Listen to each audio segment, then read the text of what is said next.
കർത്താവിൻ്റെ പരിശുദ്ധമായ നാമം വാഴ്ത്തപ്പെടുമാറാകട്ടെ. ഇവിടെയുള്ള ദൈവമക്കളുമായിട്ട് ചില മാസങ്ങൾക്ക് മുമ്പ് ഒരു ആത്മീയ കൂട്ടായ്മയിൽ പങ്കുചേരുവാനായിട്ട് ഇടയായി തീർന്നിട്ടുണ്ട്. അതിനു മുമ്പ് ഞാൻ പത്തനംതിട്ട BBI പഠിക്കുന്ന കാലത്ത്, അന്ന് സലസഭ പത്തനംതിട്ട ടൗണിലാണ്, അന്നവിടെ ബൈബിൾ സ്കൂളിൽ നിന്ന് ആരാധനയ്ക്കായിട്ട് കടന്ന് വന്നിട്ടുണ്ട്. എന്നാൽ എനിക്ക് അങ്ങനെ എല്ലാവരെയും പരിചയമില്ല. ഒരുപക്ഷെ നിങ്ങൾക്കും എന്നെ പരിചയം കാണുകയില്ല. എന്നാൽ ഇന്ന് ഇവിടെ നെഹമ്യാവിൻ്റെ പുസ്തകത്തിൽ നിന്ന് പഠിക്കുവാൻ ദൈവം ഒരുക്കിയ ഈ വിലയേറിയ അവസരത്തെ ഓർത്ത് ഞാൻ ദൈവത്തെ സ്തുതിക്കുന്നു. ഈ ശുശ്രൂഷയിലേക്ക് വിളിച്ച സലോൻ സഭയിലെ ഉത്തരവാദിത്തപ്പെട്ടവരോട്, ഇന്ന് ഈ ക്ലാസ്സിന് പങ്കെടുക്കുന്ന എല്ലാ പ്രിയപ്പെട്ടവരോടും ഉള്ള കർത്താവിൻ്റെ നാമത്തിലുള്ള നന്ദി അറിയിക്കുന്നു. ദൈവം ധാരാളമായിട്ട് നമ്മെ എല്ലാവരെയും സഹായിക്കട്ടെ. ഇവിടെ ഓർപ്പിച്ചതുപോലെ ഡോക്ടറുടെ പ്രാർത്ഥനയിൽ ഓർത്തല്ലോ, നമുക്ക് വചനം പഠിച്ച് നമ്മളുടെ ബ്രെയിനിൻ്റെ അളവ് വർദ്ധിപ്പിക്കുന്നതിനല്ല, ആത്മീക പക്വതയും ആത്മീക പരിപോഷണവും ദൈവവചന പഠനത്തിലൂടെ ഉണ്ടാകണം. അതാണ് ദൈവം നമ്മെക്കുറിച്ച് ആഗ്രഹിക്കുന്നത്. ഇവിടെ വീണ്ടും പ്രസ്താവിച്ചു, എന്നോട് നേരത്തെ അറിയിച്ചതുപോലെ നിങ്ങൾ ഈ 1-ാമത്തെ അധ്യായം കഴിഞ്ഞ പ്രാവശ്യം ധ്യാനിച്ചതാണ്. സഹോദരന്മാരായ ആളുകൾ പ്രഗത്ഭരാണ്. നിങ്ങൾ അത് നല്ല നിലയിൽ ധ്യാനിച്ചു എന്ന് ഞാൻ വിശ്വസിക്കുന്നു.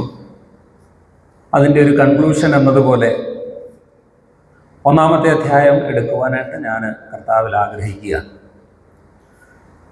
നെഹമ്യാവിൻ്റെ പുസ്തകം പഠിക്കുമ്പോൾ നാം ഓർക്കേണ്ടുന്ന ഒരു വലിയ കാര്യം, ഇതിൻ്റെ ഒരു ചരിത്രം ഒരല്പം മനസ്സിലാക്കുന്നത് നല്ലതാണ്.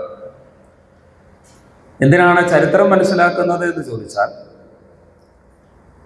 ചരിത്രത്തിൽ എന്ത് സംഭവിച്ചു, എന്തിനാണ് നെഹമ്യാവ് ഈ പുസ്തകം എഴുതിയത്. 1-ാം വാക്യം ആരംഭിക്കുന്നത് തന്നെ എങ്ങനെയാണ്? നെഹമ്യാവിൻ്റെ, മലയാളത്തിൽ വായിക്കുന്നത് ചരിത്രമെന്നാണ്, ഇംഗ്ലീഷ് വായിക്കുമ്പോൾ വേർഡ്സ് ഓഫ് നെഹമ്യ, നെഹമ്യാവിൻ്റെ വാക്കുകൾ എന്ന് പറഞ്ഞുകൊണ്ടാണ് തുടങ്ങുന്നത്. നെഹമ്യാവ് ചില കാര്യങ്ങൾ രേഖപ്പെടുത്തുന്നു. എപ്പോഴാണ് രേഖപ്പെടുത്തിയത്? ഇസ്രായേൽ മക്കൾ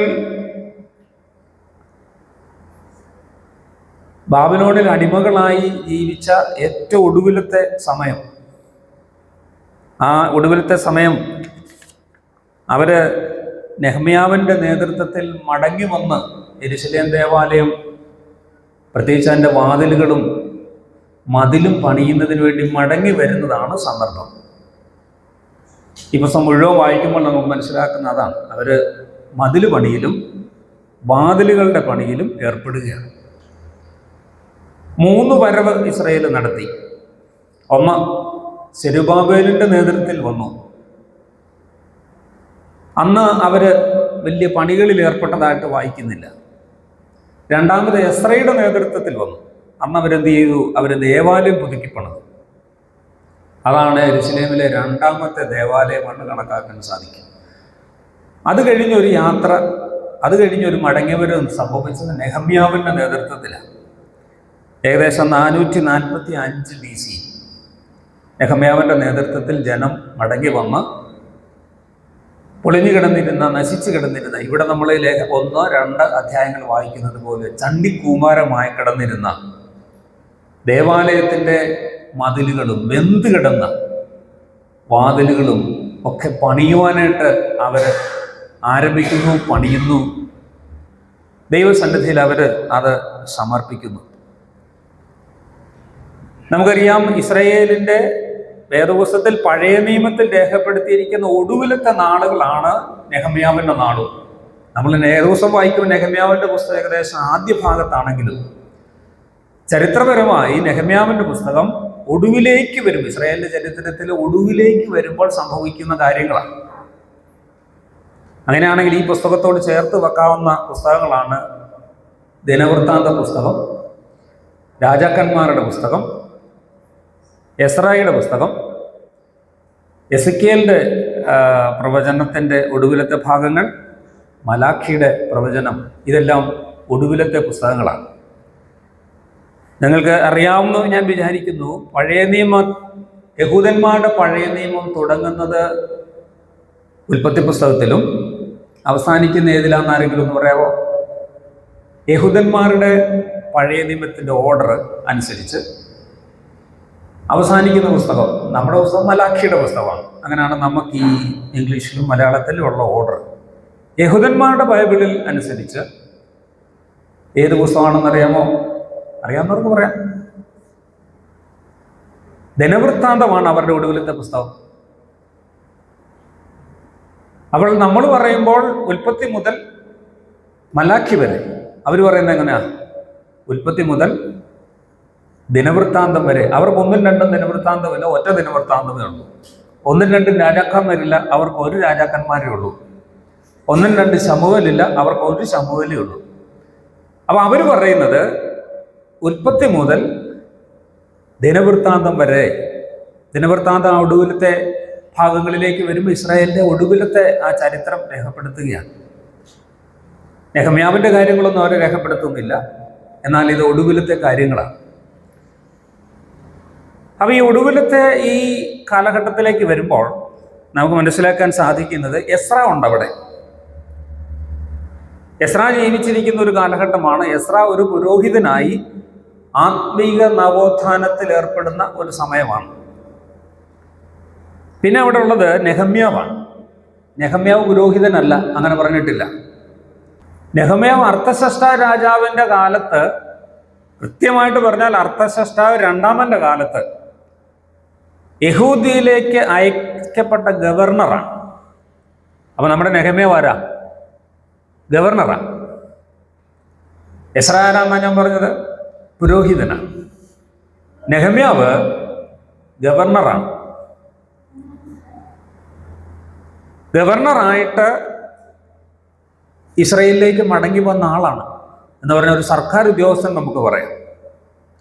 52 ദിവസം യെരുശലേമിൽ താമസിച്ച് ഗവർണർ എന്ന നിലയിൽ ശുശ്രൂഷ തികച്ച ഒരാളാണ് നെഹമ്യാവ്. അങ്ങനെ ഗവർണർ എന്ന നിലയിൽ രാജ്യത്തിൻ്റെ ഭൗതികവും ഭരണകരവുമായ നവീകരണമാണ് നെഹമ്യാവ് കോൺസെൻട്രേറ്റ് ചെയ്യുന്നത്.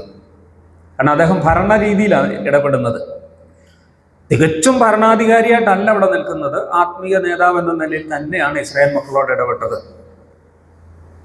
പിന്നെ നമ്മൾ കാണുന്ന മലാഖി പ്രവാചകനെയാണ്. ആ കാലഘട്ടം ജീവിച്ച ആൾ മലാഖിയാണ്. അദ്ദേഹം പ്രവാചകനായിട്ടാണ് ശുശ്രൂഷ ചെയ്തത്.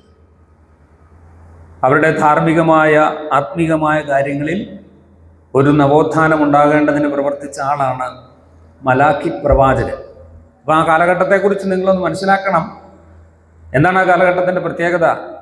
എസ്ര എന്ന പുരോഹിതൻ അവർക്ക് ശുശ്രൂഷിക്കാനുണ്ട്, മലാഖി എന്ന പ്രവാചകൻ അവർക്ക് ശുശ്രൂഷിക്കാനായിട്ടുണ്ട്, പിന്നെ ആരാ? നെഹമ്യാവ് എന്ന ഗവർണർ. ആ കാലഘട്ടം എന്ന് പറയുന്നത് ഇസ്രായേലിന്റെ ജീവിതത്തിൽ ഏറ്റവും പ്രധാനപ്പെട്ട ഒരു സംഭവം ഉണ്ടായ ദിവസങ്ങളാണ്. കാര്യം, അവര് അന്യദേശത്ത് ദൈവത്തിന്റെ ശിക്ഷ അനുഭവിച്ചുകൊണ്ട് 70 വർഷത്തോളം ജീവിച്ചു എന്നുള്ളത് സത്യമാണെങ്കിലും അവിടെ നിന്ന് അവർ മടങ്ങി വരുമ്പോൾ വളരെ വ്യത്യസ്തമായ ഒരു ജനതയായിട്ടാണ് മടങ്ങി വരുന്നത്. അവരെ ദൈവം അന്യദേശത്ത് പല കാര്യങ്ങൾ പഠിപ്പിച്ചു, അല്ലെങ്കിൽ അവർ പഠിച്ചു. ഒന്നാമത്തെ അവർ പഠിച്ചത് എന്താണെന്നറിയാമോ? ദൈവവചനം പഠിക്കാനായിട്ട് അവർ പഠിച്ചു. ആ കാലഘട്ടങ്ങളിലാണ് സിനഗോഗുകൾ ഉണ്ടാകുന്നത്. ദേവാലയവും സിനഗോഗും തമ്മിലുള്ള വ്യത്യാസങ്ങൾ അറിയാമല്ലോ. ദേവാലയം ആരാധനയ്ക്കുള്ള സ്ഥാപനവും സിനഗോഗുകൾ വേദപഠനത്തിനായിട്ടുള്ള സ്ഥാപനവുമാണ്. ഈ കാലഘട്ടങ്ങളിൽ ഉണ്ടായതാണ് സിനഗോഗുകൾ. ആത്മീയമായ നവോത്ഥാനം ഉണ്ടായപ്പോൾ അവര് ദൈവവചനം പഠിക്കണമെന്ന് ആഗ്രഹിച്ചു. ദൈവവചനം പഠിക്കുന്നതിന് വേണ്ടി അവരുണ്ടാക്കിയ ഒരു സംവിധാനമാണ് സിനഗോഗുകൾ. അങ്ങനെ സിനഗോഗുകൾ ഉണ്ടായി. അതുമാത്രമല്ല, സിനഗോഗുകൾക്ക് ശേഷം അവർക്ക് അവരുടെ ജീവിതത്തിൽ ദൈവവചനത്തോടും ഉടമ്പടികളോടുമുള്ള താല്പര്യങ്ങളുണ്ടായി. പുതിയ തലമുറയാണ്, എന്നാൽ ആ തലമുറയ്ക്ക് ദൈവത്തിൻ്റെ ഉടമ്പടികളോടുള്ള മടങ്ങിവരവ് വേണമെന്നുള്ള ബോധ്യതയുണ്ടായി.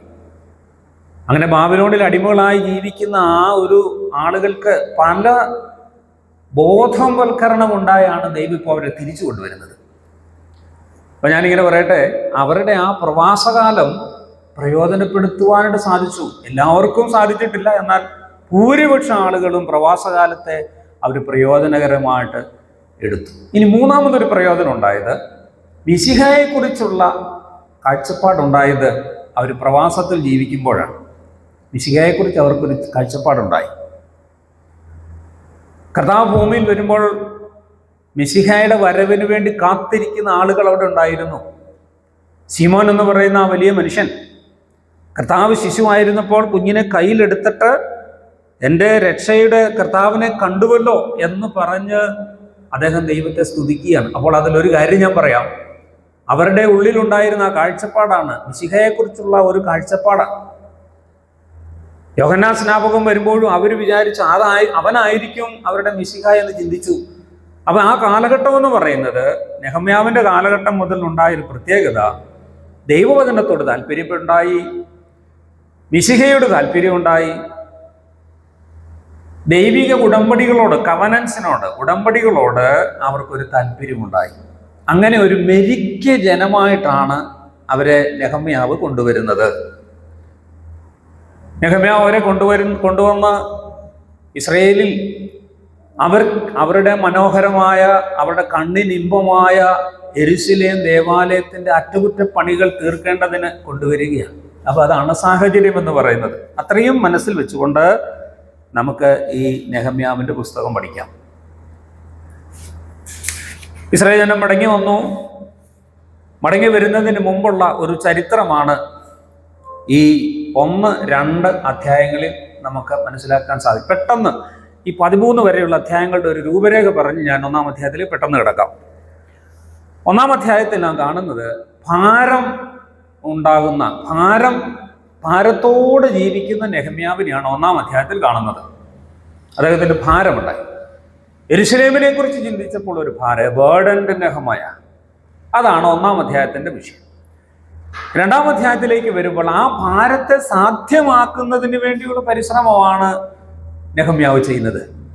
ഒരു ഭാരമുണ്ടായി ഒന്ന്. 2-ാമത്തെ അധ്യായത്തിലേക്ക് വരുമ്പോൾ ആ ഭാരത്തെ സാധൂകരിക്കുന്നതിന് വേണ്ടി, ആ ഭാരത്തെ സാധ്യമാക്കുന്നതിന് വേണ്ടിയുള്ള ആ കാര്യങ്ങളിലേക്ക് നെഹമ്യാവ് പ്രവേശിക്കുന്നു, പ്രാർത്ഥിക്കുന്നു, കാര്യങ്ങളെ ക്രമീകരിക്കുന്നു, യെരുശലേമിലേക്ക് മടങ്ങി വരുന്നു, അതിനുള്ള അനുവാദങ്ങൾ രാജാവിനോട് വാങ്ങുന്നു. അങ്ങനെ ആ കാര്യങ്ങൾ സാധ്യമാക്കുന്നതാണ് 2-ാം അധ്യായം. 3-ാം അധ്യായത്തിലേക്ക് വരുമ്പോൾ പണി ആരംഭിച്ചു. ഇവിടെ മടങ്ങി വന്ന് ജനങ്ങളെയൊക്കെ കൂട്ടി പണി ആരംഭിക്കുന്നതാണ് 3-ാം അധ്യായം. 4 മുതൽ 6 വരെയുള്ള അധ്യായങ്ങൾ, 6ൻ്റെ മുഴുവനില്ലെങ്കിലും ഇപ്പോൾ 6 എന്നിരിക്കട്ടെ, 4 മുതൽ 6 വരെയുള്ള അധ്യായങ്ങളിൽ പണി തടസ്സപ്പെടുകയാണ്. അനേക ആളുകൾ മുന്നോട്ട് വന്ന് അവരുടെ പണിയെ തടസ്സപ്പെടുത്തി, മാനസികമായിട്ട് തടസ്സപ്പെടുത്തുന്നു, ആത്മീയമായിട്ട് തടസ്സപ്പെടുത്തുന്നു. അവരുടെ ശക്തിയെ ചോർത്തുന്ന വലിയ പ്രവർത്തനങ്ങൾ 4, 5, 6 അധ്യായങ്ങളിൽ ഉണ്ടാകുന്നു. 6ൻ്റെ പകുതി മുതൽ 7-ാം അധ്യായത്തിൻ്റെ ആദ്യ ഭാഗം വരെ മതിൽ പണി പൂർത്തീകരിക്കപ്പെടുകയാണ്. പ്രതിസന്ധികളെ തരണം ചെയ്തുകൊണ്ട് മതിൽ പണികളിലേക്ക് ഏർപ്പെടുന്ന നെഹമ്യാവിനെയും കൂട്ടരെയും നാം അവിടെ കാണുകയാണ്. 7 മുതൽ 13 വരെയുള്ള വാക്യങ്ങളിൽ നവീകരണമാണ്. അതിനിടയ്ക്ക് ചില കാര്യങ്ങളൊക്കെ ഉണ്ട്, എന്നാൽ പൊതുവിൽ 7 മുതൽ 13 വരെയുള്ള വാക്യങ്ങളിൽ നവീകരണം, 13 വരെയുള്ള അധ്യായങ്ങളിൽ നവീകരണം ഇസ്രായേലിൽ നടക്കുകയാണ്. അതിനിടയിൽ എസ്രായും വരുന്നുണ്ട്, അത് പിന്നീട് നമുക്ക് ചിന്തിക്കാം. നെഹമ്യാവ് മാത്രമല്ല, എസ്രായും വന്ന് 2 പേരൂടെ ചേർന്ന് ഒരു വലിയ നവോത്ഥാനവും നവീകരണവും ഇസ്രായേലിൽ ഉണ്ടാക്കിയെടുക്കുന്നു. അതാണ് ഈ ചരിത്ര പുസ്തകത്തിലെ ചെറിയ രൂപരേഖ എന്ന് പറയുന്നത്. 1-ാം അധ്യായത്തിൽ ഭാരം ഏറ്റെടുക്കുന്ന നെഹമ്യാവ്, ഭാരം സാധ്യമാക്കുന്ന നെഹമ്യാവ് 2-ാം അധ്യായം, പണി ആരംഭിക്കുന്നു 3-ാം അധ്യായത്തിൽ, 4 മുതൽ 6 വരെ പണി തടസ്സപ്പെടുന്നു, 6ഉം 7ഉം അധ്യായങ്ങളിൽ പണി വീണ്ടും തുടരുന്നു, 7 മുതൽ അതിൻ്റെ ഒടുവിലത്തെ അധ്യായം വരെ നവോത്ഥാനം ഇസ്രായേലിൽ സംജാതമാകുന്നു. അങ്ങനെ നെഹമ്യാവ് 52 ദിവസം കൊണ്ട് മടങ്ങി വന്ന് നെഹമ്യാവ് 52 ദിവസം കൊണ്ട് ജോലി പൂർത്തിയാക്കി യഹൂദയിലെ ഗവർണർ എന്ന നിലയിൽ ഏകദേശം 12 വർഷം അവിടെ തുടർന്നതായിട്ട് വായിക്കുന്നുണ്ട്. അതായത് 1-ാം അധ്യായത്തിൽ 2-ാം അധ്യായത്തിലേക്ക് നമ്മൾ വരുന്ന അർത്തവശഷ്ട രാജാവിൻ്റെ 20-ാമത്തെ ആണ്ടിൽ എന്ന് പറഞ്ഞാണ് അവിടെ തുടങ്ങുന്നത്. 13-ാം അധ്യായം 6-ാം വാക്യം ഒന്ന് വായിച്ചേ. അവിടെ ഒരു വർഷം രേഖപ്പെടുത്തുന്ന നമുക്ക് നോക്കാം. 13-ാം അധ്യായം 6-ാം വാക്യം.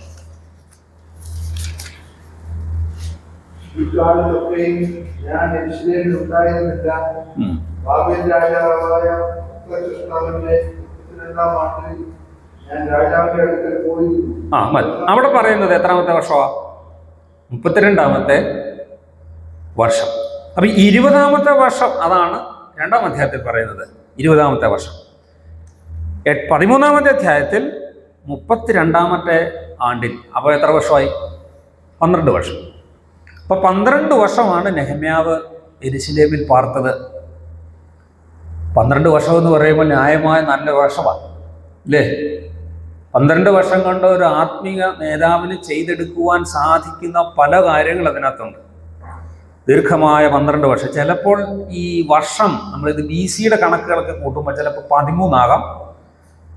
കാരണം 20-ാമത്തെ വർഷം എന്ന് പറയുമ്പോൾ 20 കൂട്ടാതാണ്, നമ്മൾ 21 മുതലാണ് കൂട്ടുന്നത്. അപ്പം 20 കൂട്ടാം.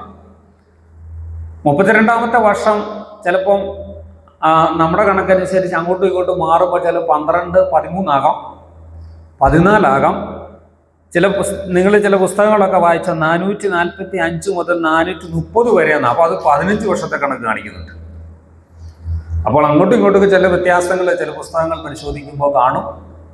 അങ്ങനെയുള്ള വ്യത്യാസങ്ങൾ കണ്ടിട്ട് 12 അല്ലല്ലോ, 15 ആണല്ലോ, 13 ആണല്ലോ, 14 ആണല്ലോ എന്ന് ചിന്തിക്കേണ്ടുന്ന കാര്യമില്ല. അത് BC-യിലെ കണക്കുകൾ കൂട്ടുമ്പോൾ ചില വ്യത്യാസങ്ങൾ അങ്ങോട്ടും ഇങ്ങോട്ടും ഉണ്ടാകും.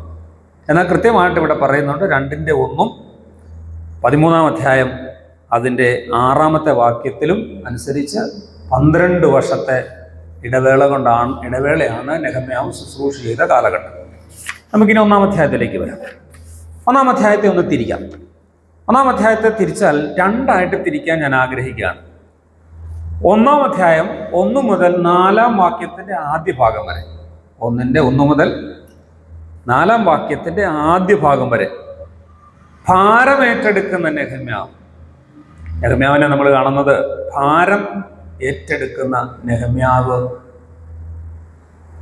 1 മുതൽ 4 വരെ. ഇനി 4 മുതൽ 11 വരെ, 4-ന്റെ 2-ാം ഭാഗം മുതൽ 11-ാമത്തെ വാക്യം വരെ കാണുന്നത് ഭാരം ഇറക്കി വെക്കുന്ന നെഹമ്യാവ്. ചുരുക്കമായിട്ട് നമ്മൾ ഈ അധ്യായത്തെ ഒന്ന് പരിശോധിച്ചാൽ, ചുരുക്കമായിട്ട് നമ്മൾ അതിനൊന്ന് വിഭജിക്കാൻ പോയാൽ 1 മുതൽ 4 വരെ എന്താണ്? ഭാരമേറ്റെടുക്കുന്ന നെഹമ്യാവ്. നെഹമ്യാവിൻ്റെ ജീവിതത്തിൽ താന് ഒരു വാർത്ത കേട്ടപ്പോൾ ഒരു ഭാരം ഏറ്റെടുക്കാൻ തയ്യാറാകുകയാണ്. നമ്മളവിടെ വായിക്കുന്നുണ്ട്, എൻ്റെ സഹോദരന്മാരിൽ ഒരുത്തനായ ഹനാനിയും യഹൂദന്മാരും ചില പുരുഷന്മാരും വന്നു. നെഹമ്യാവ് അവരോട് ചെന്ന് ചോദിക്കുന്നു, പ്രവാസത്തിൽ തെറ്റിയൊഴിഞ്ഞ ആളുകളുടെ കാര്യങ്ങൾ എന്തൊക്കെയാണ്? അവരിൽ നിന്ന് നെഹമ്യാവ് കാര്യങ്ങളൊക്കെ അറിഞ്ഞു. എന്നിട്ട് 4-ാം വാക്യത്തിൽ നമ്മൾ വായിക്കുമ്പോൾ, എന്താ 4-ാം വാക്യം വായിച്ചേ? 4-ാം വാക്യം.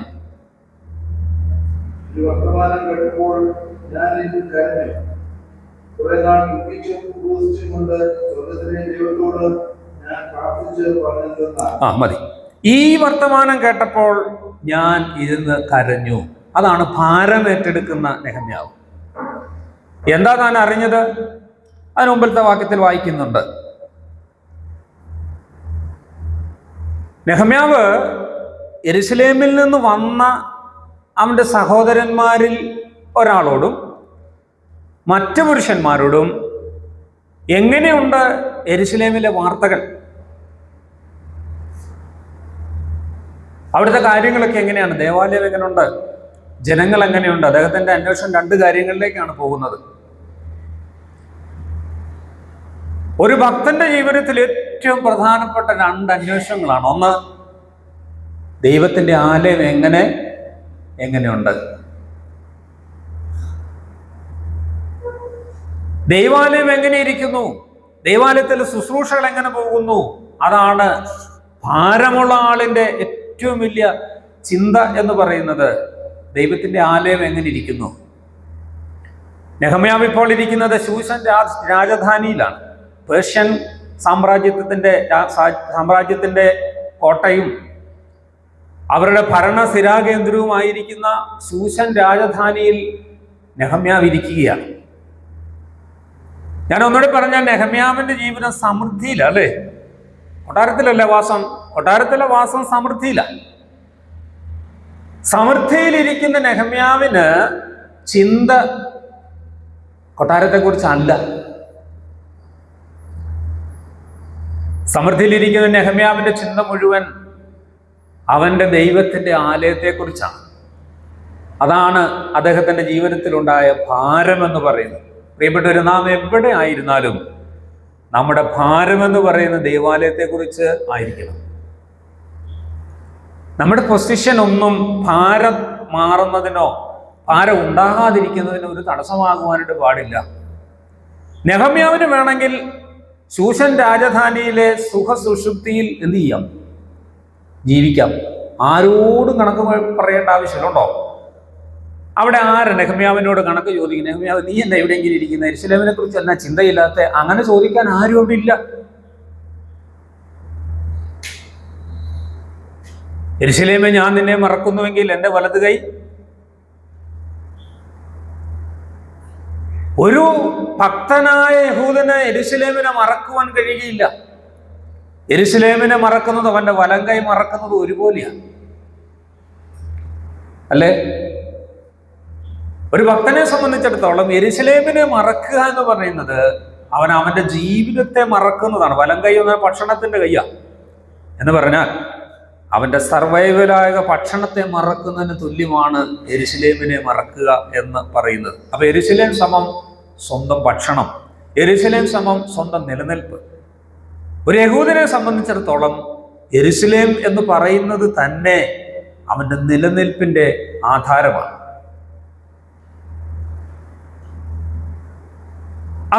അതാണ് നെഹമ്യാവിൽ കാണുന്നത്. ശൂശൻ രാജധാനിയിൽ ഒരു ഉദ്യോഗസ്ഥനായിട്ട് ജീവിക്കുകയാണ്. 1-ാം അധ്യായം 13-ാം വാക്യത്തിൽ അദ്ദേഹത്തിന് ജോലി പറയുന്നുണ്ട്. അതാ ജോലി? ഒടുവിലത്തെ ഭാഗം. ഞാൻ രാജാവിന് 13-ാം വാക്യത്തിന് ഒടുവിലത്തെ ഭാഗം 11-ാം വാക്യം. 13 11-ാം വാക്യം ഒടുവിലത്തെ ഭാഗം. അദ്ദേഹത്തിന്റെ ജോലി എന്താ അവിടെ? പാനപാത്രവാഹകൻ. പാനപാത്രവാഹകൻ എന്നൊക്കെ പറഞ്ഞാൽ നമുക്ക് എന്നാന്നാ തോന്നുന്നത്? താലത്തിനകത്ത് പാനപാത്രം വീഞ്ഞും എടുത്തുകൊണ്ട് രാജാവിന് കൊണ്ടു കൊടുക്കുന്ന ആളാണെന്നാണ് നമ്മൾ ചിന്തിക്കുന്നത്. അല്ല, ഒരു ഡ്രയില് വീഞ്ഞെടുത്തോണ്ട് പോയി രാജാവിന് കൊടുക്കുന്ന ജോലി ആണെങ്കിലും അത്രയും ലളിതമായ ജോലിയല്ല ഈ ജോലി എന്ന് പറയുന്നത്. ജീവൻ പണയം വെച്ചുള്ളൊരു ജോലിയാണ്. ഒരു ഡ്രൈക്കകത്ത് ഒരു തളികയില് വീഞ്ഞെടുത്തോണ്ട് പോയിട്ട് നമ്മുടെ നെഹമ്യാവ് ചെയ്യുന്നത് എന്നാണെന്നറിയാവോ? ഈ കൊണ്ടുപോകുന്ന ഈ താലത്തിലിരിക്കുന്ന വീഞ്ഞിൽ ഒരു ഭാഗം ആദ്യം ഒഴിച്ച് രാജാവിൻ്റെ മുമ്പാകെ കുടിച്ചു കാണിക്കണം.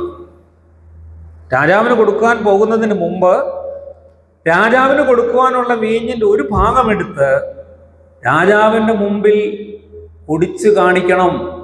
ചില മണിക്കൂറുകൾ ആ രാജാവിൻ്റെ മുമ്പാകെ നിന്ന് കാണിക്കണം. എന്നിട്ട് പറയണം, രാജാവ്, ഇതിനകത്ത് വിഷാംശമൊന്നും ഇല്ല, ഇതിനകത്ത് വിഷം കലർത്തിയിട്ടില്ല, രാജാവിന് ധൈര്യമായിട്ട് കുടിക്കാം എന്ന് സർട്ടിഫൈ ചെയ്യുന്ന ഒരു ജോലിയാണ് നെഹമ്യാവിൻ്റെ ജോലി. വീഞ്ഞ് കലക്കി കൊടുക്കുന്നവരുമായിട്ടൊരു ഒരു ഒരു ഒരു എഗ്രിമെന്റ് ഉണ്ടെങ്കിൽ എന്ത് ചെയ്യാൻ സാധിക്കും? വീഞ്ഞ് കലക്കി കൊടുക്കുന്ന ആളുമായിട്ട് ഒരു എഗ്രിമെന്റ് ഉണ്ടെങ്കിൽ രാജാവിന് നശിപ്പിക്കത്തില്ലേ? ചതിപ്രയോഗത്തിലൂടെ രാജാവിനെ നശിപ്പിച്ചിട്ട് അടുത്ത മന്ത്രിയോ അതിന് തുല്യമായ ഏതെങ്കിലും പൊസിഷനിലേക്ക് കയറാൻ കഴിയുന്നൊരു ജോലിയാണ്. ഇനി ഈ വിഷയങ്ങാനും അറിഞ്ഞാലോ നെഹമ്യാവിൻ്റെ തല പിന്നെ കാണുകയില്ല. അപ്പം പാനപാത്രവാഹകൻ എന്ന് പറഞ്ഞാൽ, ഒരു രാജ്യത്തിൻ്റെ പാനപാത്രവാഹകൻ എന്ന് പറഞ്ഞാൽ ഏറ്റവും വിശ്വസ്തനെയാണ് ആ ജോലി ഏൽപ്പിക്കുന്നത്.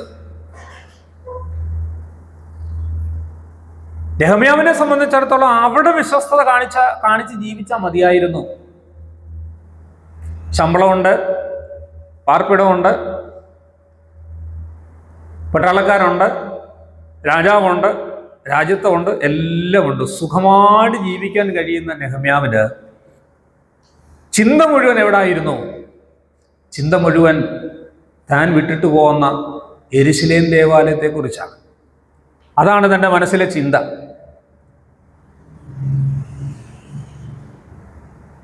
അവർ പോകുന്ന വഴിക്ക് സിനഗോഗുകൾ പണിയുമെങ്കിലും, ഞാൻ പറഞ്ഞു സിനഗോഗുകളെന്ന് പറഞ്ഞില്ല, സിനഗോഗ് പണിയുമെങ്കിലും ഒരു യഹൂദനെ സംബന്ധിച്ചിടത്തോളം യെരുശലേമിലെ ദേവാലയമാണ് അവന് ഏറ്റവും പ്രധാനപ്പെട്ടത്. അതുകൊണ്ടാണ് സങ്കീർത്തനക്കാരൻ പറയുന്നത്, വരുവിൻ നാം ദൈവത്തിൻ്റെ ആലയത്തിലേക്ക് പോകാമെന്ന് പറഞ്ഞപ്പോൾ എന്നാ സംഭവിച്ചത്? ഞാൻ സന്തോഷിച്ചു. വരുവിൻ നമുക്ക് ആരാധനയ്ക്ക് പോകാമെന്ന് നമ്മളോട് പറഞ്ഞാലോ? നമുക്ക് ആലയത്തിലേക്ക് പോയി, ഇന്ന് ബൈബിൾ ക്ലാസ് ഉണ്ട്, ഇന്ന് ഞായറാഴ്ച അല്ലേ, ഇന്ന് ആരാധനയുണ്ട്, ഇന്ന് വൈകിട്ട് മീറ്റിംഗ് ഉണ്ട് എന്ന് പറഞ്ഞാൽ നമ്മുടെ മനോഭാവം എങ്ങനെയായിരിക്കും? പറയൊന്നും വേണ്ട, ആരും പറയണ്ട, നമ്മളോട് തന്നെ ഇതിൻ്റെ ഉത്തരം അങ്ങോട്ട് കൊടുക്കണം. ഏതാ? ദേവാലയത്തെക്കുറിച്ചുള്ള എരിവ് നമുക്കുണ്ടോ?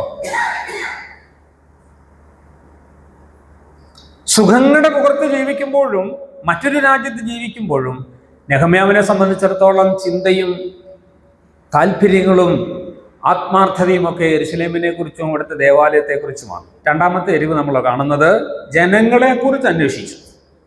യെരുശലേമിനെ കുറിച്ച് മാത്രമല്ല, നെഹമ്യാവ് അന്വേഷിക്കുന്ന ആരെക്കുറിച്ചാണ്? നെഹമ്യാവ് ഒഴിഞ്ഞുപോയ യഹൂദന്മാരെ കുറിച്ചും, അങ്ങനെ നമ്മൾ രണ്ടാം ഭാഗത്തിൽ വായിക്കുന്നത്, ഒഴിഞ്ഞുപോയ യഹൂദന്മാരെ കുറിച്ചും ചോദിച്ചു. ഭക്തനായിരിക്കുന്ന ഒരു മനുഷ്യന്റെ രണ്ടാമത്തെ ലക്ഷണമാണ് ഏത്? ദൈവമക്കളെ കുറിച്ചും അന്വേഷിക്കും. ആ ഭാരമാണ് നെഹമ്യാവ് ഏറ്റെടുക്കുവാൻ ഇപ്പോൾ പോകുന്നത്. അതുകൊണ്ട് നമുക്ക് നെഹമ്യാവിനെ കുറിച്ച്, ഈ ഭാരം ഏറ്റെടുത്ത നെഹമ്യാവിൻ്റെ ചില പ്രത്യേകതകൾ നമ്മളൊന്ന് നോക്കാം. ഒന്നാം വാക്യത്തിൽ നെഹമ്യാവിൻ്റെ ആധികാരിക ശുശ്രൂഷ നാം കാണുകയാണ്. എങ്ങനെ നമ്മൾ ഒന്നാം വാക്യം വായിക്കുന്നത്? ഹഖല്യാവിൻ്റെ മകനായ നെഹമ്യാവിൻ്റെ ചരിത്രം ആണ് നമ്മൾ വായിക്കുന്നത്. ഞാൻ മുമ്പേ പറഞ്ഞു, ചരിത്രമെന്നല്ല, നെഹമ്യാവിൻ്റെ വാക്കുകൾ എന്ന് തർജ്ജമ ചെയ്യുന്നതാണ് കുറച്ചുകൂടെ നല്ലത്. നെഹമ്യാവിൻ്റെ വാക്കുകൾ, അതാ ഞാൻ ആധികാരിക ശുശ്രൂഷ എന്ന് പറഞ്ഞത്. നെഹമ്യാവ് ഇവിടെ പറയുന്നത് ആധികാരികമായ അതോറിറ്റേറ്റീവായിട്ടുള്ള സന്ദേശമാണ്. വെറും അവനെക്കുറിച്ചുള്ള ചരിത്രമല്ല ഇവിടെ രേഖപ്പെടുത്തുന്നത്, മറിച്ച് ആധികാരിക വാക്കുകൾ 13 അധ്യായങ്ങളിലായിട്ട് എഴുതുക. ഞാനത് പറയാനൊരു കാര്യം, നമുക്ക് 2 വാക്യങ്ങളൊന്ന് വായിക്കാം.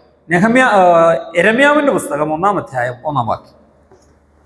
യെരമ്യാവിൻ്റെ പുസ്തകം 1-ാം അധ്യായം 1-ാം വാക്യം.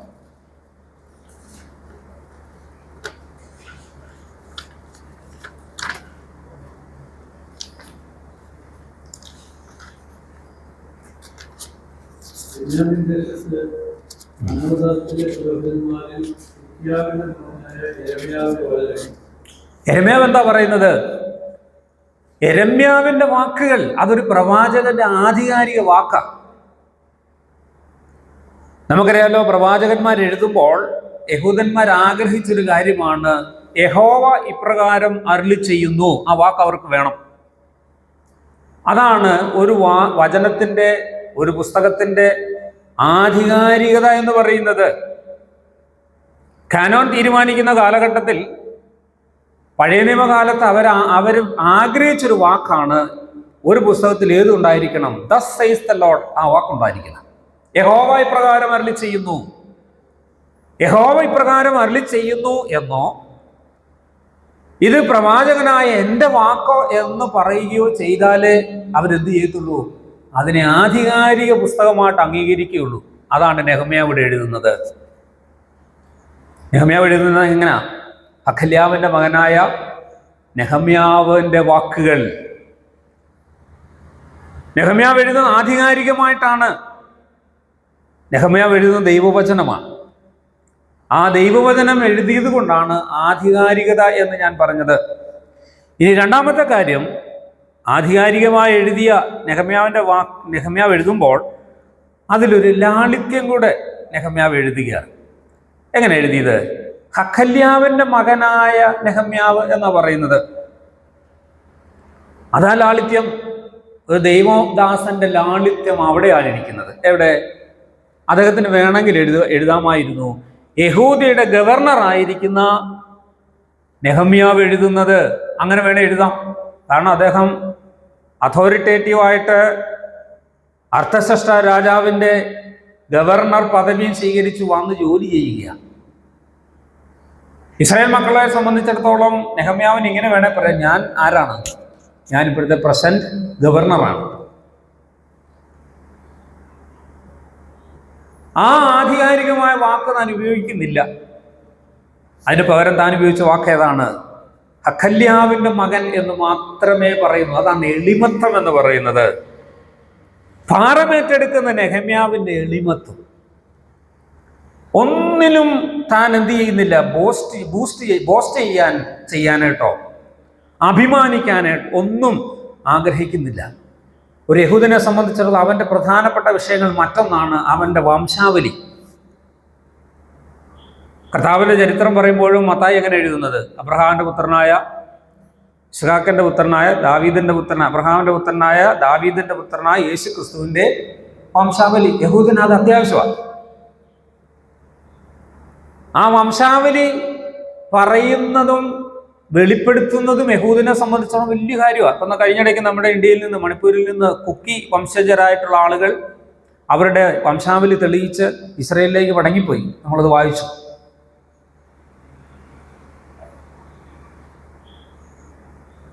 അപ്പം അവരെ സംബന്ധിച്ചിടത്തോളം ജീനിയോളജി എന്ന് പറയുന്നതും വംശാവലി എന്ന് പറയുന്നതും വലിയ കാര്യമാണ്. ആ വംശാവലി ഒരുവൻ പറയുമ്പോൾ എന്താണോ അവൻ അർത്ഥമാക്കുന്നതെന്ന് അറിയാമോ? അവൻ അർത്ഥമാക്കുന്നത് അവകാശവും ഉത്തരവാദിത്വവും സാമൂഹിക സ്ഥാനവുമാണ് വംശാവലിയിലൂടെ വിളിച്ചു പറയുന്നത്. എനിക്കൊരു ഉത്തരവാദിത്വമുണ്ട്. ഹഖല്യാവിൻ്റെ മകനാണെങ്കിൽ എനിക്ക് എൻ്റെ ആളുകളോട് ഒരു ഉത്തരവാദിത്വമുണ്ട്. എനിക്കൊരു സ്ഥാനമുണ്ട്. ഞാൻ ഇന്ന കുടുംബത്തിൽപ്പെട്ട ആളാണ്. എൻ്റെ ഉത്തരവാദിത്വം പൂർണ്ണമായിട്ട് മനസ്സിലാക്കുകയാണ്. നാം ജീവിച്ചിരിക്കുന്ന, നാം കൂടി നിൽക്കുന്ന ഈ സ്ഥലം സഭയിലുള്ള ആളുകളോട് കർത്താവിൻ്റെ രക്തത്തിൽ നമുക്കൊരു ഉത്തരവാദിത്വമുണ്ട്. ഉത്തരവാദിത്വമുണ്ടോ?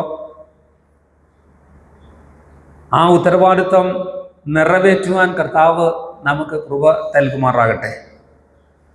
വളരെ ലളിതമായൊരു ഇൻട്രഡക്ഷൻ. ഹഖല്യാവിൻ്റെ മകൻ, അമ്മയുടെ കാര്യമില്ല, വല്യപ്പൻ്റെ കാര്യമില്ല, വലിയ കാര്യങ്ങളൊന്നും പറയാതെ ഒരു യഹൂദന് മനസ്സിലാകുന്ന ഒരൊറ്റ ചെറിയ ഭാഷ, ഞാൻ നിങ്ങളുടെ കൂട്ടത്തിലുള്ള ആളാണ്, നിങ്ങളിൽ ഒരുവനാണ്, എനിക്ക് നിങ്ങളെക്കുറിച്ച് ഉത്തരവാദിത്വമുണ്ട്, എനിക്ക് നിങ്ങളെക്കുറിച്ചൊരു എരിവുണ്ട്, അതുകൊണ്ട് ഞാൻ ഈ കാര്യങ്ങൾ ചെയ്യുന്നു എന്ന് പറഞ്ഞ് തൻ്റെ ലളിതമായ ആ ഹംബിൾനെസ് അവിടെ രേഖപ്പെടുത്തുക. ഇനി മൂന്നാമത്തെ ഭാഗത്തിലേക്ക് വരുമ്പോൾ ബേർഡൻഡ് നെഹമ്യാവിൽ കാണുന്ന മറ്റൊരു കാര്യമാണ് അന്വേഷണം. നെഹമ്യാവ് അന്വേഷിക്കുന്നു. എന്തൊക്കെയാണ് അന്വേഷിച്ചത്? രണ്ടാം വാക്യത്തിൽ സഹോദരവർഗത്തെ അന്വേഷിച്ചു. രണ്ടാം വാക്യത്തിൽ നമ്മൾ വായിക്കുന്നുണ്ട്, സഹോദരന്മാർ വന്നു യഹൂദന്മാരെ കുറിച്ച് അന്വേഷിച്ചു. അപ്പോൾ ഭാരം ഏറ്റെടുക്കുന്ന ഒരു വിശ്വാസി എന്തു ചെയ്യും? തൻ്റെ സഹോദരങ്ങളെ കുറിച്ച് എന്തു ചെയ്യും? അന്വേഷിക്കും.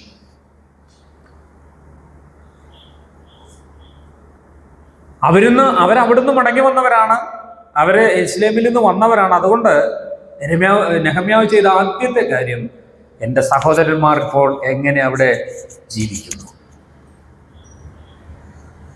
രണ്ടാമത്തെ അന്വേഷണം, സഹോദരവർഗത്തെ തിരിച്ചറിഞ്ഞു. ഇവിടെ വന്നവർ എന്നാ പറയുന്നത്? എൻ്റെ സഹോദരന്മാരിൽ ഒരുത്തനായ. സഹോദരന്മാരെ എന്ത് ചെയ്യുന്നു? തിരിച്ചറിയുന്നു. അതാ അന്വേഷണത്തിൻ്റെ ഒരു ഭാഗം.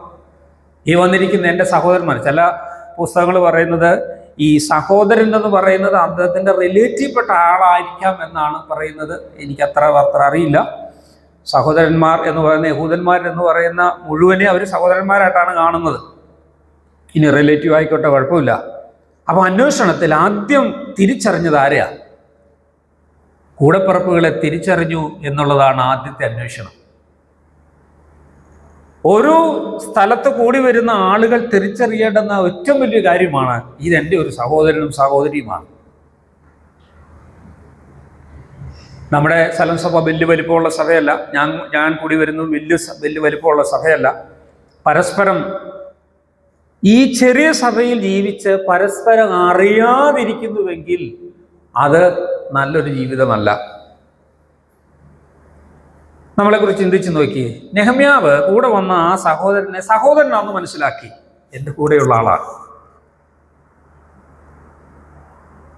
നമ്മുടെ കൂടെ ആരാധിക്കുന്ന ഒരാളിനെ നമുക്ക് തിരിച്ചറിയുവാൻ സാധിക്കുന്നുണ്ടോ? അവരുടെ കാര്യങ്ങളെ അറിയുവാൻ സാധിക്കുന്നുണ്ടോ? എൻ്റെ സഹോദരിക്ക് ഒരു വിഷമമുണ്ട്. കഴിഞ്ഞ ആഴ്ചയിൽ അവർ ഹോസ്പിറ്റലിൽ പോയതാണ്. അവരുടെ വീട്ടിലെ മറ്റു ബുദ്ധിമുട്ടുകൾ നമുക്കറിയാമോ? ഒന്നിച്ച് കർത്താവിനെ ആരാധിക്കുന്ന, അപ്പം മുറിക്കുന്ന, വീഞ്ഞു കുടിക്കുന്ന നമുക്ക് നമ്മുടെ കൂടെയുള്ള ആളുകളുടെ ബുദ്ധിമുട്ട് തിരിച്ചറിയാൻ കഴിയുന്നുണ്ടോ? മറ്റൊരാൾ നമ്മളോട് ചോദിക്കാം, നിങ്ങളുടെ സഭയിൽ ഇന്ന സഹോദരി ഒരു ബുദ്ധിമുട്ടല്ലേ, എങ്ങനെയുണ്ട് ഇപ്പം എന്ന് ചോദിച്ചാൽ പെട്ടെന്ന് നമുക്ക് കൺഫ്യൂഷനാണ്. നമ്മളെ സംബന്ധിച്ചിടത്തോളം അയ്യോ, അത് കുറച്ച് ദിവസമായി ഞാൻ വിളിച്ചിട്ട്, എവിടെയാണ് നമ്മുടെ ബന്ധമിരിക്കുന്നത്? അപ്പം ഈ അന്വേഷണത്തിൽ നെഹമ്യാവ് ചെയ്ത ഒന്ന്, സഹോദരവർഗത്തെ തിരിച്ചറിഞ്ഞു. ഇനി രണ്ട്, സഹോദരവർഗത്തിൻ്റെ അവസ്ഥ ചോദിച്ചറിഞ്ഞു. അങ്ങനെ നമ്മൾ രണ്ടാമത് വായിക്കുന്നത്, യഹൂദന്മാരെ കുറിച്ച് ചോദിക്കുന്നു. സഹോദരന്മാരെ തിരിച്ചറിയുക എന്നുള്ളതാണ് ഏറ്റവും പ്രധാനപ്പെട്ട. രണ്ടാമത്തെ കാര്യം എന്താണ്? അവരുടെ അവസ്ഥ ചോദിച്ച് മനസ്സിലാക്കുക. അവരുടെ അവസ്ഥ തിരിച്ചറിഞ്ഞ് അവർക്ക് വേണ്ടി ജീവിക്കൊണ്ട് ആഗ്രഹിക്കുക. അപ്പോസ്തലപ്രവൃത്തി 20-ാമത്തെ അധ്യായത്തിൽ അപ്പോസ്തലനായ പൗലോസ് യെരുശലേമിലേക്ക് പോവുകയാണ്. എഫെസോസിലെ മൂപ്പന്മാരെ മിലത്തോസിൽ വിളിച്ചു വരുത്തി അവരോട് ചില കാര്യങ്ങൾ സംസാരിക്കുന്നു. അപ്പോൾ പറയുകയാണ്, ഞാൻ എന്ത് ചെയ്യുന്നു, യെരുശലേമിലേക്ക് പോവുകയാണ്. ഒരു കളക്ഷനൊക്കെ എടുത്തോണ്ട് യെരുശലേമിലേക്ക് പോവുകയാണ്. ആ പോകുന്ന സമയത്ത് നമുക്കൊന്ന് വായിക്കാം. അപ്പോസ്തലപ്രവൃത്തി 20-ാം അധ്യായം 35-ാമത്തെ വാക്യം. അവിടെ പൗലോസ് പറയുന്നൊരു പ്രസിദ്ധമായൊരു കാര്യമുണ്ട്. അപ്പോസ്തലപ്രവൃത്തി 20-ാം അധ്യായം 35-ാമത്തെ വാക്യം.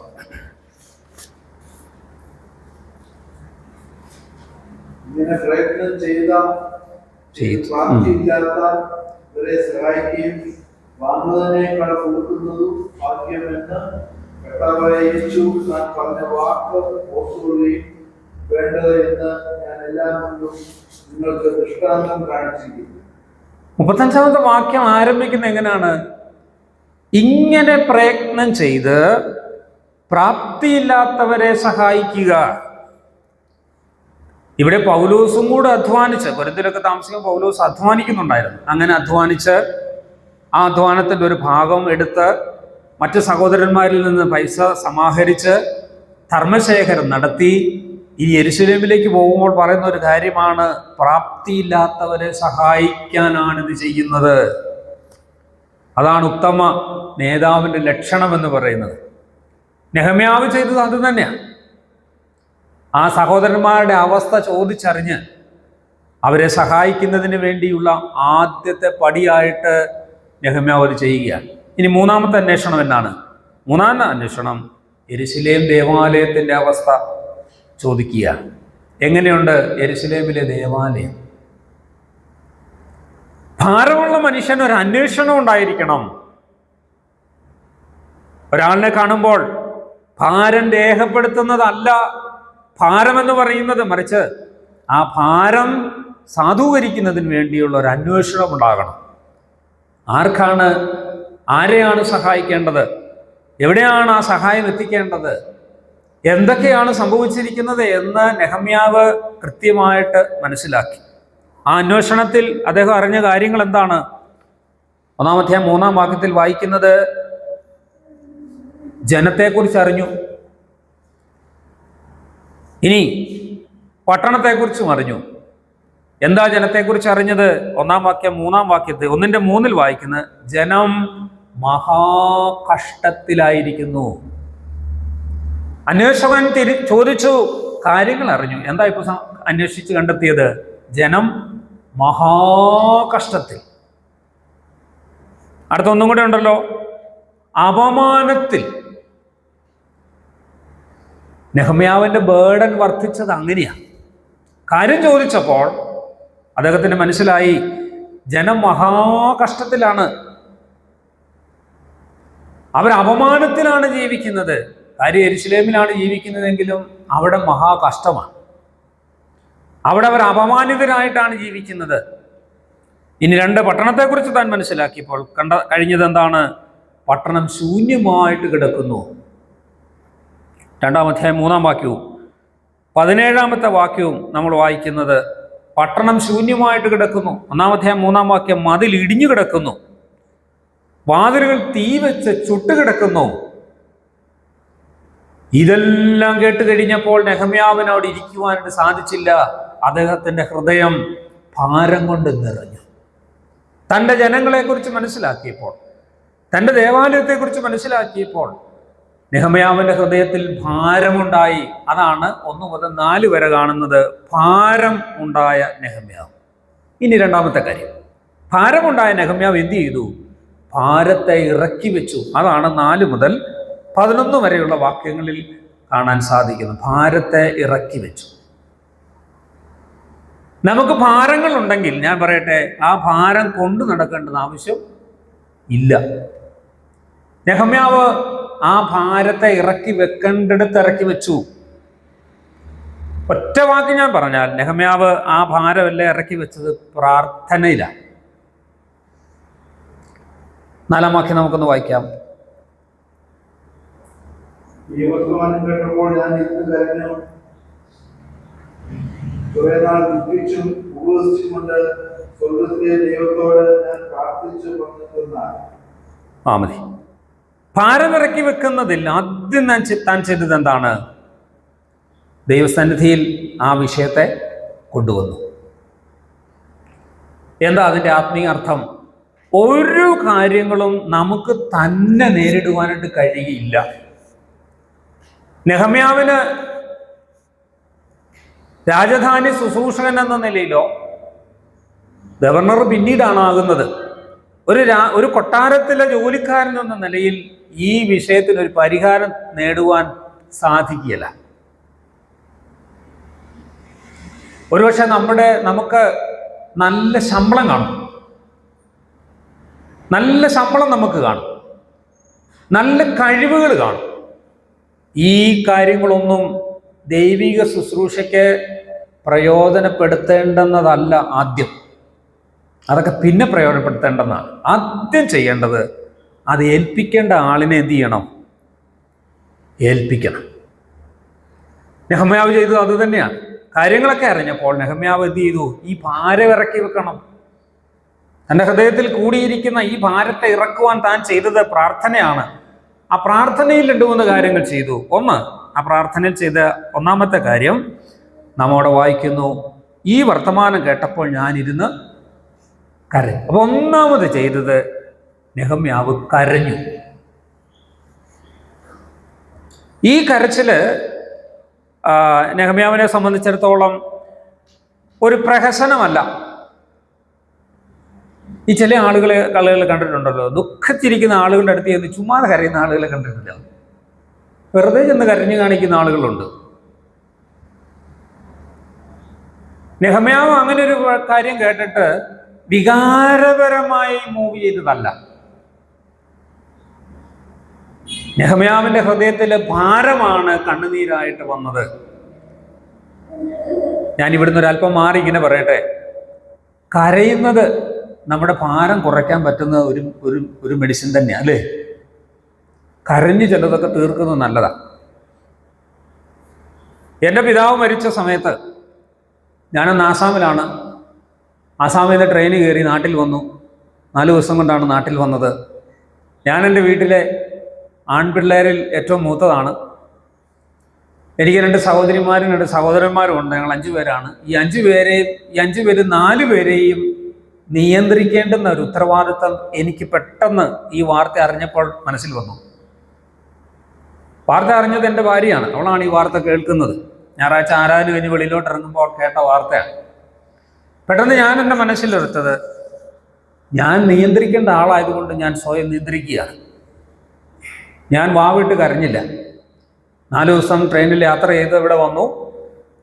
അതിൻ്റെ ഒരു 2 ദിവസം കഴിഞ്ഞപ്പോൾ എൻ്റെ ഫാദറിനെ അടക്കി. എൻ്റെ ഉള്ളിൽ ഈ വിഷമം ഇങ്ങനെ ഉരുണ്ടുകൂടി ഇരിക്കുന്നതായിട്ട് എനിക്ക് മനസ്സിലാകുകയാണ്. ഈ വിഷമം ഉരുണ്ടുകൂടി ഇരിക്കുകയാണ്. അടക്കുന്ന സമയത്തൊക്കെ ഞാൻ നിയന്ത്രിച്ചു. ഈ വിഷമം മാറുന്നില്ല. എങ്ങനെ ഈ വിഷമം മാറ്റും? ഞാൻ ചെയ്ത ഒരു കാര്യമെന്ന് പറയുന്നത്, ഈ കാര്യങ്ങളെല്ലാം നടന്നതിന് ശേഷം തനിയെ ആകാൻ പറ്റിയ ഒരു സമയം എനിക്ക് കിട്ടിയപ്പോൾ ഞാൻ മുറിയിൽ കയറി കരഞ്ഞ് ഞാൻ എൻ്റെ സങ്കടം തീർത്തു.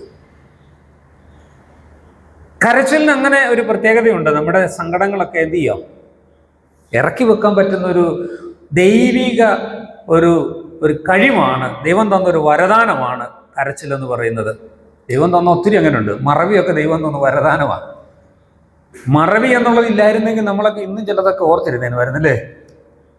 ചിന്തിച്ച് ഈ മറവി എന്നൊരു കാര്യം ഇല്ലായിരുന്നെങ്കിൽ എന്തോരം കാര്യം ഓർത്തിരുന്നേനുമായിരുന്നു. അപ്പൊ മറവി ഒരു അനുഗ്രഹമാണ്. അതുപോലെ തന്നെ ദൈവം തന്നൊരു കാര്യം കരച്ചിലും. എന്നാൽ ആ കരച്ചിൽ എന്താകണം? മാനസാന്തരത്തിലേക്ക് നടത്തണം. പൗലോസ് കൊരിന്ത്യലേഖനത്തിൽ അങ്ങനെ പറയുന്നുണ്ട്. ഞാൻ നിങ്ങളെ അല്പനേരത്തേക്ക് കരയിച്ചതിൽ എനിക്ക് സങ്കടമുണ്ട്. നിങ്ങളെ കരയിച്ചതിൽ എനിക്ക് സങ്കടമുണ്ട്. എന്നാൽ ആ കരച്ചിൽ മാനസാന്തരത്തിലേക്ക് നടത്തുന്നു എന്ന് കേൾക്കുമ്പോൾ സന്തോഷം. അപ്പൊ നമ്മുടെ കരച്ചിലുകൾ കരച്ചിലായിട്ട് തീർക്കേണ്ടതൊന്നല്ല. കരയണം. തെസ്സലോനിക്കർ ലേഖനം പൗലോസ് പറയുന്നത് എന്താ? മരിച്ചവരെ കുറിച്ച് നിങ്ങൾ ജാതികളെ പോലെ വിലപിക്കരുത്. ജാതികളെ പോലെ വിലപിക്കരുത്. അപ്പൊ ജാതികളെ പോലെ അല്ലാത്ത കരച്ചിൽ എന്തുകൊണ്ട് സാധ്യമാണെന്ന് അതിൻ്റെ അർത്ഥം. കരയണം. എന്നാ വലിയ വിലാപം നടത്തുക. നമ്മുടെ കേരളത്തിൽ അങ്ങനത്തെ വിലാപമൊന്നുമില്ല. സജിത് സാറൊക്കെ വന്ന നാട്ടിൽ നിന്നൊക്കെ വിലാപം വലിയ തൊഴിലാക്കിയ മേഖലയാണ് അവിടെയൊക്കെ എന്ന് പറഞ്ഞാൽ. ആരെങ്കിലും മരിച്ചാൽ കരയാൻ ആളുകളുണ്ട്, കൂലിക്ക് വരുന്ന ആളുകളുണ്ട്. നിങ്ങൾക്കൊക്കെ പലർക്കും അറിയാം. അവർ വന്നിരുന്നാണ് കരയുന്നത്. പൈസ കൊടുത്താൽ കരച്ചിലിൻ്റെ നീളം കൂടും. പൈസ കൊടുക്കുന്നതനുസരിച്ച് കരച്ചിലിൻ്റെ ആക്കം കൂട്ടും. അങ്ങനെയൊക്കെ അവർ ചെയ്യും.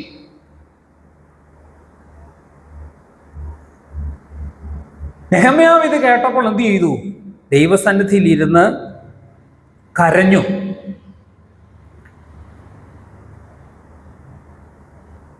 എന്നാൽ നെഹമ്യാവിന്റെ കരച്ചില് ഒരു പാസീവായിട്ടുള്ള ഒരു കരച്ചിലായിട്ട് ഇരുത്തിയതല്ല, മറിച്ച് ഒരു മാസീവ് ആക്ഷന് വേണ്ടിയായിരുന്നു ആ കരച്ചിൽ താൻ ചെയ്തത്. കരഞ്ഞുകൊണ്ടിരിക്കുന്നത് ചിലപ്പോൾ കരയുന്ന ഒരു വീക്ക്നെസ് ആയിട്ട് നമ്മൾ കണക്കാക്കാറുണ്ട്. കരയുന്ന ഒരു വീക്ക്നെസ്സാണ്. എന്നാൽ ഈ കരച്ചിലെന്ന് പറയുന്നത് ദൈവത്തോടുള്ള യഥാർത്ഥ സ്നേഹത്തിന്റെ തെളിവാണ്. ആ കരച്ചിലാണ് പൗലോസ് പ്രോത്സാഹിപ്പിക്കുന്ന കൊരിന്ത്യലേഖനത്തിൽ. പൗലോസ് പറയുന്നത് അങ്ങനെയാണല്ലോ. ഇനി നമ്മുടെ കർത്താവ് കരയുന്നുണ്ട്. യെരുശലേമിനെ കുറിച്ച് കണ്ടപ്പോൾ കർത്താവ് എന്ത് ചെയ്തു? കരഞ്ഞു. ലൂക്കോസിന്റെ സുവിശേഷം 19-ാം അധ്യായം 41-ാമത്തെ വാക്യത്തിൽ കർത്താവ് തല തുപ്പി യെരുശലേമിനെ കണ്ടിട്ട് എന്ത് ചെയ്തു? കർത്താവ് കരഞ്ഞു. എന്തിനാ കർത്താവ് കരഞ്ഞത്? ജസ്റ്റ് വികാരം പ്രകടിപ്പിച്ചാണോ? അല്ല. കർത്താവ് കരഞ്ഞത് യെരുശലേമിനോടുള്ള ആ സ്നേഹത്തിന്റെ പ്രതീകമായിട്ടാണ് കരഞ്ഞത്. ഞാനിങ്ങനെ പറയട്ടെ, ഭാരമിറക്കി വെച്ചതൊന്ന് കരഞ്ഞുകൊണ്ടാണ്. ഇനി രണ്ടാമത്തത് ഉപവസിച്ചു. നമ്മളവിടെ വായിക്കുന്നുണ്ട് 4-ാം വാക്യത്തിൽ, കുറേ നാൾ ദുഃഖിച്ചും ഉപവസിച്ചും കൊണ്ട്. അപ്പോൾ നെഹമ്യാവ് ഇത് രണ്ടാമത്തെ കാര്യം എന്താ? ഉപവാസം നടത്തി. എന്താ ഉപവാസം? ഉപവാസം എന്ന് പറയുന്നത് ശരീരത്തെ നിയന്ത്രിക്കുന്ന ഒരു കാര്യമാണ്. ശരീരത്തെ നിയന്ത്രിച്ച്, ഞാൻ വളരെ പെട്ടെന്ന് പറയാം, ശരീരത്തെ നിയന്ത്രിച്ച് മനസ്സിനെ ദൈവസന്നിധിയിൽ ഒരുക്കുന്നതിനുള്ള ഒരു കാര്യമാണ് ഉപവാസം. ഉപവാസം നിർബന്ധമല്ല എന്ന് ഞാൻ പറയാറ് നമുക്ക് എല്ലാവർക്കും അറിയാം. നമ്മളാരും അങ്ങനെ ഉപവസിക്കാറുള്ളവർ അല്ല, നമുക്കതിന് വാക്യങ്ങളുമുണ്ട്, എല്ലാത്തിനും നമുക്ക് വാക്യങ്ങളുണ്ട്. നമ്മൾ പറയും തോഴനുള്ളപ്പോൾ മണവാളനുള്ളപ്പോൾ തോഴന്മാർക്ക് എന്ത് വേണ്ട, ഉപവാസം വേണ്ട എന്നൊക്കെ നമ്മൾ പറഞ്ഞ് രക്ഷപ്പെടാറുണ്ട്. ഒരാവശ്യം വന്നാൽ ഉപവസിക്കുന്നത് നല്ലതാണ്. എൻ്റെ അനുജൻ്റെ ഭാര്യ, എൻ്റെ നേരെയുള്ള അനുജൻ്റെ ഭാര്യ ക്യാൻസർ ബാധിച്ച് അതിൻ്റെ റിപ്പോർട്ട് കിട്ടിയ സമയം അത് വലിയ ഷോക്കായിപ്പോയി ഞങ്ങളുടെ കുടുംബത്തിന്. ഞങ്ങളെല്ലാവരും തീരുമാനിച്ചു, എന്നാൽ നമുക്ക് ഉപവസിച്ച് അവർക്ക് വേണ്ടി പ്രാർത്ഥിക്കാം. അന്ന് ഞങ്ങൾ ബാംഗ്ലൂർ താമസിക്കുന്ന കാലമാണ്. ഞങ്ങളെല്ലാം പല സ്ഥലങ്ങളിലാണ്. ഞങ്ങളെല്ലാവരും വിവിധ സ്ഥലങ്ങളിൽ ആ പറഞ്ഞ സമയത്ത് ഉപവാസത്തിന് വേണ്ടിയിരുന്നു. ആവശ്യം വന്നാൽ എന്ത് ചെയ്യും? ആവശ്യമുണ്ടെങ്കിൽ ഉപവസിക്കും. എന്നാൽ ഉപവാസം എന്ന് പറയുന്നത് പ്രാർത്ഥനയ്ക്ക് വേണ്ടിയുള്ള ഏറ്റവും പ്രധാനമായ കാര്യമെന്നും നമ്മൾ പഠിപ്പിക്കുന്നില്ല. ഉപവസിച്ച് പ്രാർത്ഥിക്കുന്നത് നല്ലതാണ്. ഉപവസിക്കാതെ നിങ്ങൾക്ക് ദൈവസന്നിധിയിൽ കോൺസെൻട്രേറ്റ് ചെയ്യാൻ പറ്റുമെങ്കിൽ അങ്ങനെയും പ്രാർത്ഥിക്കാം. അതൊക്കെ വ്യക്തിപരമായ താല്പര്യങ്ങളാണ്. എന്നാൽ നെഹമ്യാവ് എങ്ങനെയാണ് പ്രാർത്ഥിച്ചത്? നെഹമ്യാവ് ഉപവസിച്ചു. ഉപവാസം എന്ന് പറയുന്നത് ഒരു ആശ്രയമാണ്. ഭക്ഷണം കഴിക്കുമ്പോൾ നമ്മൾ ഭക്ഷണത്തിൽ ആശ്രയിക്കുന്നു. ഉപവസിക്കുമ്പോൾ ഒന്നും ആശ്രയിക്കാനില്ല. പിന്നെ ആരിൽ ആശ്രയിക്കുന്നത്? ദൈവത്തിൽ ആശ്രയിക്കും. ദൈവത്തിലോടുള്ള ആശ്രയവും ദൈവത്തിൻ്റെ നടത്തിപ്പിനും വേണ്ടിയും ഒരാളെ ഒരുക്കുന്നതിനുള്ള ഒരു പ്രക്രിയയാണ് എന്ത്? ഉപവാസം. ദൈവം നടത്തുന്നതിന് വേണ്ടിയുള്ള നമ്മൾ ഏൽപ്പിച്ചു കൊടുക്കുകയാണ് ഉപവാസത്തിലൂടെ. കുറച്ചുകൂടെ ആത്മാർത്ഥമായിട്ട് പ്രാർത്ഥിക്കാൻ സാധിക്കും. ഭക്ഷണമൊക്കെ കഴിച്ചു കഴിയുമ്പോൾ നമ്മുടെ പ്രാർത്ഥനയ്ക്ക് അത്ര ആത്മാർത്ഥത ഉണ്ടാകണമെന്നില്ല. എന്നാൽ ഉപവാസത്തോടു കൂടി പ്രാർത്ഥിക്കുമ്പോൾ ഒരു കോൺസെൻട്രേഷൻ ഉണ്ട്. ദൈവത്തിൻ്റെ നടത്തിപ്പിന് വേണ്ടിയുള്ള ഒരു കാതോർക്കയുണ്ട്. അങ്ങനെ ഒരു ശ്രദ്ധയോടുകൂടെ പ്രാർത്ഥിക്കുവാൻ സാധിക്കും. നെഹമ്യാവ് പ്രാർത്ഥിച്ചത് അങ്ങനെയാണ്. ശരീരത്തെ താഴ്ത്താനും ആത്മാവിനെ ഉണർത്താനുമുള്ള ഉപാധിയായിട്ട് ഉപവാസം നമുക്ക് ഉപയോഗിക്കാം.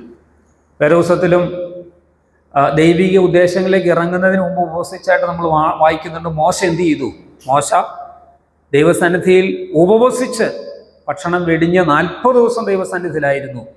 ദൈവിക മർമ്മങ്ങൾ ലഭിക്കാനും എന്താണ് ദൈവത്തിൻ്റെ പദ്ധതികളെന്നറിയാനും പോയ മോശ ദൈവസന്നിധിയിൽ എന്ത് ചെയ്തു? ഭക്ഷണം വെടിഞ്ഞാണിരുന്നത്. ഇവിടെ നെഹമ്യാവ് ദൈവസന്നിധിയിൽ ഭാരമിറക്കി വെക്കുന്നതിന് രണ്ടാമത് ചെയ്തത് ഉപവാസം എടുത്തു. ഇനി മൂന്നാമത്തെ കാര്യം എന്താണ്? മൂന്നാമത്തെ കാര്യം ദൈവത്തോട് പറഞ്ഞു. നമ്മളിവിടെ എങ്ങനെയാണ് വായിക്കുന്നത്? 4-ാം വാക്യം അവസാനിക്കുന്നത് എങ്ങനെയാണ്? ഞാൻ പ്രാർത്ഥിച്ചു പറഞ്ഞതെന്തെന്നാൽ. അപ്പോൾ ഭാരമിറക്കി വെക്കണമെങ്കിൽ നാം ചെയ്യേണ്ട മൂന്നാമത്തെ കാര്യം ഈ ഭാരം മുഴുവൻ ദൈവത്തോട് പറയണം. ശ്രദ്ധിക്കണം, പറയുക എന്ന് പറയുന്നത് പഠിപ്പിക്കലല്ല. ഇനി താഴോട്ട് വായിക്കുമ്പോൾ മനസ്സിലാകും, നെഹമ്യാവ് ദൈവത്തോട് പറയുക. നമ്മുടെ പ്രാർത്ഥന ദൈവത്തോട് പറയുന്നതാണ്, ദൈവത്തെ പഠിപ്പിക്കുന്നതല്ല. ഇവിടെ നെഹമ്യാവ് ദൈവത്തോട് പറഞ്ഞത് എന്താ? 4 കാര്യങ്ങൾ നമുക്ക് ഉൾപ്പെടുത്താം. ദൈവത്തോട് പറഞ്ഞു. 1, ദൈവം ആരാണെന്ന് അങ്ങോട്ട് പറഞ്ഞു. 5-ാം വാക്യത്തിൽ എന്താ വായിക്കുന്നത്? സ്വർഗത്തിലെ ദൈവമായ യഹോവേ, നിന്നെ സ്നേഹിച്ചു, നിന്റെ കൽപ്പനകളെ പ്രമാണിക്കുന്നവർക്ക് നിയമവും ദൈവവും പാലിക്കുന്ന മഹാനും ഭയങ്കരനുമായ ദൈവമേ. ദൈവത്തെക്കുറിച്ച് അങ്ങോട്ട് പറഞ്ഞു. ഇത് ദൈവത്തെ പഠിപ്പിക്കുന്നതല്ലാണോ? അല്ല. ദൈവത്തെ പഠിപ്പിച്ചാൽ തന്നെ ദൈവത്തിന് ഇപ്പോഴാണോ ഞാൻ അറിഞ്ഞത് ഞാൻ മഹാനാണെന്ന് അങ്ങനെ ദൈവം ചിന്തിക്കുവോ? ഇല്ല. ഇതൊരു തരത്തിൽ ദൈവത്തെ സ്തുതിക്കുന്നതാണ്. നമ്മൾ പ്രാർത്ഥനയിൽ സ്തോത്രം ആരംഭിക്കുന്നു എന്ന് നമുക്ക് മനസ്സിലാക്കുന്നുണ്ട്. ഇവിടെ നെഹമ്യാവ് ദൈവത്തെ തിരിച്ചറിയുക. നമുക്ക് ഭാരങ്ങൾ ഒഴിവാക്കണമെങ്കിൽ നാം വിശ്വസിക്കുന്ന ദൈവം ആരാണെന്ന് തിരിച്ചറിഞ്ഞാൽ മതി. ഇവിടെ നെഹമ്യാവ് പറയുകയാണ്, ദൈവമേ അങ്ങ് മഹാനാണ്, അങ്ങ് ഭയങ്കരനാണ്. ഈ ഒരു ചിന്ത ഹൃദയത്തിലുണ്ടെങ്കിൽ നമ്മുടെ ഭാരം മാറും. കാരണം നാം പറയുന്നത് ആരോടാ? മഹാനായ ദൈവത്തോടാണ്. ഭയങ്കരനായ ദൈവത്തോടാണെങ്കിൽ പിന്നെ നമുക്ക് ഭാരത്തിൻ്റെ ആവശ്യമില്ല. നമ്മൾ പറയുന്ന പ്രാർത്ഥനയിൽ നാം പറയുന്നത് നിസാരനായ ഒരാളോടല്ല. ഇതൊക്കെ ചെയ്യുവാൻ കഴിയുന്നതും സ്വർഗത്തിലുള്ളതുമാണ്. 4-ാം വാക്യം ആരംഭിക്കുന്നത് സ്വർഗത്തിലുള്ള ഞങ്ങളുടെ ദൈവമേ.